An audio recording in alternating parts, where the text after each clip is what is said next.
Bismillahirrahmanirrahim. Assalamu alaikum. I am Nimra Zafar. This video is made by Law Mentoring. Before watching the video, it's a humble request to please subscribe the channel and hit the bell icon so that you may get notifications about the new videos timely.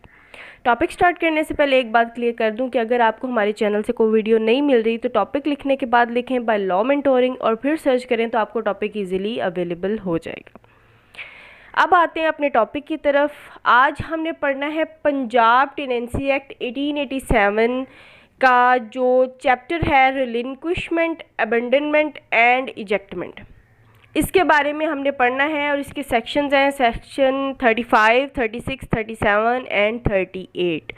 ठीक है, रिलिंक्विशमेंट सबसे पहले तो ये देखते हैं कि होता क्या है। रिलिंक्विशमेंट का मतलब होता है तर्क कर देना, ख़त्म कर देना। ठीक है, मतलब टेनेंसी, यहाँ हम बात कर रहे हैं टेनेंसी की, तो ऑब्वियसली यहाँ पर हमने पढ़ना है रिलिंक्विशमेंट किस चीज़ की, टेनेंसी की रिलिंक्विशमेंट। ठीक है, तर्क कर देना टेनेंसी को। जब एक टेनेंट जो है वो जो ज़मीन उसके पास होती है उसको तर्क कर देता है, छोड़ के जाता है, तो उसको हम कहते हैं रिलिंक्विशमेंट।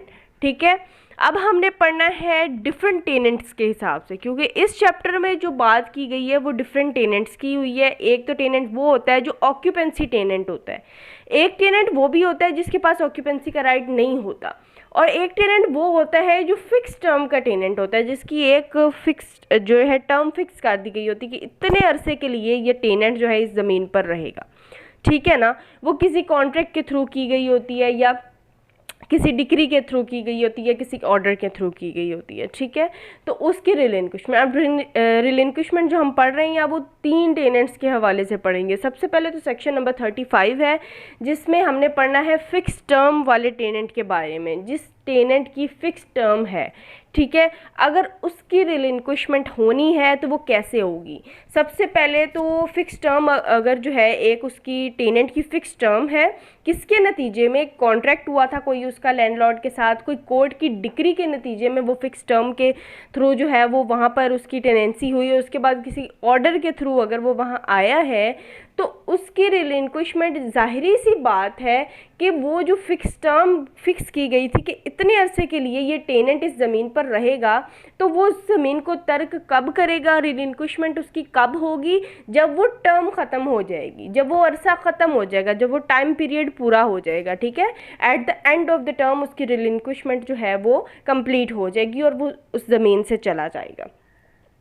उसके बाद आ जाते हैं सेक्शन नंबर 36 पे कि दूसरे टेनेंट्स जो हैं जो फिक्स टर्म के नहीं हैं, जिनकी जो किसी जिनका कॉन्ट्रैक्ट नहीं हुआ, कोई जो किसी डिक्री या ऑर्डर के नतीजे में वहाँ पर नहीं आए, अब इन तीनों चीज़ों में वो फॉल नहीं करते। ठीक है, उनकी फिक्स टर्म नहीं है, तो फिर उनकी रिलिंक्विशमेंट कैसे होगी या वो कब जाएंगे। ठीक है, अब जो टेनेंट है यहाँ पर उसकी ड्यूटीज़ आती हैं, उसकी रिस्पॉन्सिबिलिटीज़ आती हैं कि अगर उसने खुद से जाना है वहाँ पर, उस ज़मीन को उसने तर्क करना है, तो उसने कौन से प्रोसीजर से गुजरना है, कौन से स्टेप्स को उसने फॉलो करना है। तो पहला स्टेप उसका क्या है कि उसने नोटिस देना है। यहाँ पर सबसे इम्पॉर्टेंट बात ये की गई है कि उस टेनेंट को नोटिस देना ज़रूरी है। किसको? लैंडलॉर्ड को। लैंडलॉर्ड को नोटिस देना या रेवेन्यू ऑफिसर को नोटिस देना ज़रूरी है कि मैं इस ज़मीन को छोड़कर जा रहा हूँ। ठीक है, अगर वो नोटिस नहीं देगा तो लायबिलिटी उस पर आएगी। ठीक है, बग़ैर बताए वो ज़मीन से नहीं जा सकता। नोटिस टू द लैंडलॉर्ड और हिज एजेंट, अगर लैंडलॉर्ड मौजूद नहीं है तो उसका कोई एजेंट है तो उसको भी नोटिस सर्व किया जा सकता है, उसको नोटिस दिया जाएगा। नोटिस कब दिया जाएगा ये बात अपने जहन में रखनी है कि 15 जनवरी से पहले नोटिस देना ज़रूरी है। 15 जनवरी से पहले आप नोटिस दे सकते हैं, और उस नोटिस में आप अपनी इंटेंशन जाहिर करेंगे कि मैं इस ज़मीन को छोड़कर इस डेट पर या इस वक्त मैं इस ज़मीन को तर्क कर दूँगा, छोड़ जाऊँगा।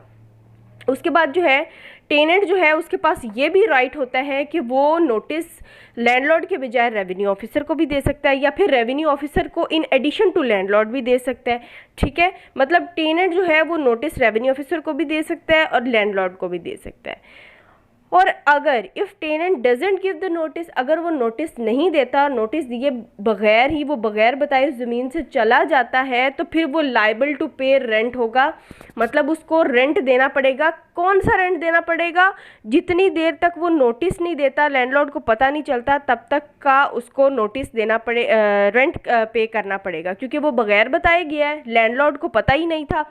लैंडलॉर्ड ने क्या किया कि उसने किसी और टेनेंट को वहाँ पर नहीं रखा, या वहाँ पर काश्तकारी नहीं हुई, वहाँ पर कल्टीवेशन नहीं हुई, तो इसीलिए रेंट जो है वो पे करना पड़ेगा किसको? टेनेंट को, अगर वो बगैर बताए गया या उसने नोटिस नहीं दिया। ये था सेक्शन नंबर 36। अब आ जाते हैं सेक्शन 37 पर। सेक्शन नंबर 37 है relinquishment of part only of tenancy. इसका मतलब ये है कि अगर टेनेंसी जो है वो टेनेंट ने एक ज़मीन जो है उसके पास टेनेंसी है, ठीक है, उस ज़मीन में वो चाहता है कि कुछ हिस्सा अपने पास रखे और कुछ हिस्से से वो रिलिंक्विश कर जाए, मतलब कुछ हिस्से को वो छोड़ दे, ठीक है।